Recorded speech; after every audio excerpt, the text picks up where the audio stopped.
Eh bien bonjour à toutes et à tous, c'est Aerobot. Alors on se retrouve aujourd'hui pour une nouvelle vidéo.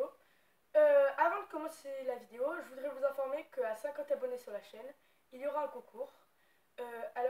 Partagez-la à tous vos amis sur les réseaux sociaux où vous voulez, voilà. Pour y participer, c'est très simple, vous avez juste à activer les notifications, vous êtes abonné bien sûr, et de mettre en commentaire une idée que vous avez envie que je fasse. Pas trop dur mais pas trop simple non plus. Ou alors vous mettez hashtag concours dans les commentaires. Le gagnant sera tiré au sort et je lui enverrai l'objet, soit qu'il m'a dit en commentaire, soit un objet que j'ai choisi, Voilà, alors on se retrouve tout de suite pour la vidéo. Ok, alors on commence tout de suite avec un hand spinner basique que je vous avais montré dans ma première vidéo d'ailleurs sur la chaîne. Le voilà, alors comme vous le voyez, j'ai rajouté des caches. Et j'ai mis un roulement de vrai hand spinner que j'ai acheté.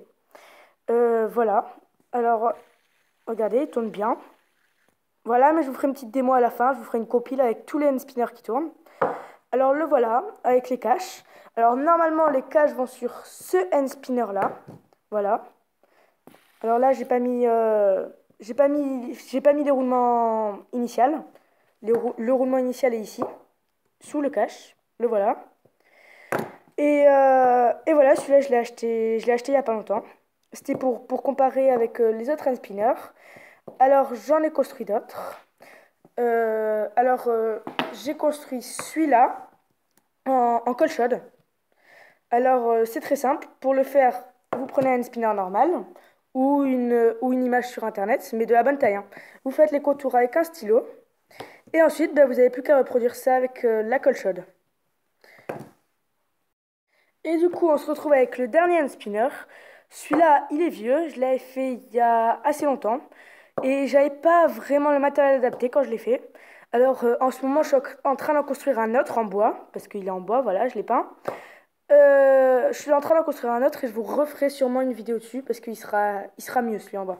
Alors, voilà. Alors, comme celui avec la colchette, comme le précédent, je vous ai dit, euh, il, euh, il tremble quand on le fait tourner. Mais vous le verrez tout à l'heure dans la petite compile. Voilà. Alors maintenant, je vais vous montrer une astuce. Parce que vous voyez, il faut un roulement principal.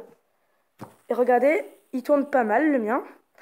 Et du coup, j'ai une petite astuce pour vous. Alors, je vais vous la montrer. Alors, mon astuce, c'est vous prenez de l'essence. Vous le laissez à tremper dans de l'essence, comme ici. Alors là, l'essence s'est un peu évaporée parce que ça fait longtemps qu'il est dans l'essence. Mais voilà, vous le laissez tremper dans l'essence pendant... après, au choix, soit une heure, si jamais il est pas trop... si jamais il n'y a pas trop de graisse à l'intérieur.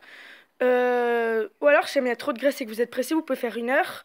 Ensuite, vous frottez dessus avec la brosse à dents. Et ensuite, vous le remettez une heure dedans. Voilà. Et après, le petit conseil, c'est mettre du WD-40. Mais il faut pas trop en mettre parce que c'est de la graisse quand même. Et si jamais vous en mettez trop, la graisse peut s'accumuler et freiner le roulement du coup. Alors le but, c'est qu'il n'y ait plus du tout de graisse dans le roulement.